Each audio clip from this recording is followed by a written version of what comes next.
আমি কেমন নাদান, আমি কেমন গুনাহগার। দুনিয়ার পিছনে পড়ার কারণে আল্লাহর কালামটা আমি পড়তে পারি না, অর্থ বুঝি না, ব্যাখ্যা বিশ্লেষণ বুঝি না। আমার মতো নাদান আসমানের নিচে জমিনের উপরে আর কেউ হতে পারে না। এই কথাগুলা বলে বলে চোখ থেকে পানি জড়জড়ায়, প্রতিদিন রাত্রে এই কাজগুলা করে। আব্দুল্লাহ ইবনে মুবারক রাহমাতুল্লাহ আলাইহি লক্ষ্য করে দেখেন ওনার ইন্তেকাল হয়ে গেল। ওনার ইন্তেকালের পরে এমনি লক্ষ্য করে দেখেন ওই লোকটা কিছুদিন যেতে যেতে ওই লোকটা মারা গেল। এখন আসল ভাইয়েরা, আব্দুল্লাহ ইবনে মুবারক রাহমাতুল্লাহ একজন সাথী ছিল।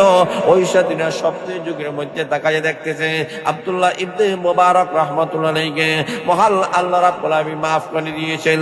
উনি ডাক দিয়ে বলেন, তাহলে তোমার সাথে কে আছে, কে জান্নাতে তোমার সঙ্গে হয়েছে?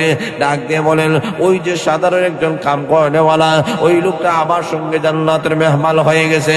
উনি স্বপ্ন যুগের মধ্যে প্রশ্ন করলেন, আরে আব্দুল্লাহ ইবনে মুবারক, তুমি যুগের শ্রেষ্ঠ মুহাদ্দিস ছিলেন। আব্দুল্লাহ ইবনে মুবারক রে, এত বড় তুমি মুহাদ্দিস হওয়ার পরে তোমার সঙ্গে দেখা যায় সাধারণ একজন মানুষ গিয়েছিল। তাহলে আমার প্রশ্ন থাকে, ওই মানুষটা কি নেক আমল করেছে? এমন প্রশ্ন তার অন্তরের মধ্যে আসলো। হঠাৎ করে ঘুম ভেঙে গেল, স্বপ্ন ভেঙে গেল। সকাল বেলায় উঠিয়া ওই লোকের ঘরের মধ্যে গিয়েছে, পর্দার আড়াল থেকে তার স্ত্রীকে সম্বোধন করে বলতেছেন, মা গো, একটা কথা জানার জন্য এসেছি।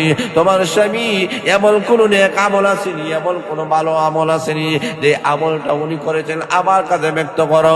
স্ত্রী ডাকতে বলেন, আমার স্বামীর এমন উল্লেখযোগ্য কোনো আমল নাই, তবে একটা আমলের কথা বলতে পারি।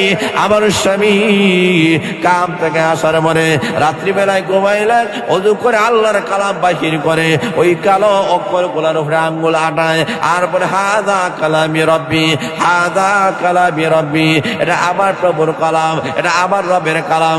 এই কথাগুলো যখন উনি বলা শুরু করেছে, এমনি লক্ষ্য করে দেখেন ওই আল্লাহর ওলি ডাক দিয়ে বলেন, ওই স্ত্রী তুমি শুনে নাও, তোমার স্বামীটা এই কাজটা করার কারণে আমার মহান আল্লাহ তার প্রতি রাতি আর খুশি হয়ে গেছেন।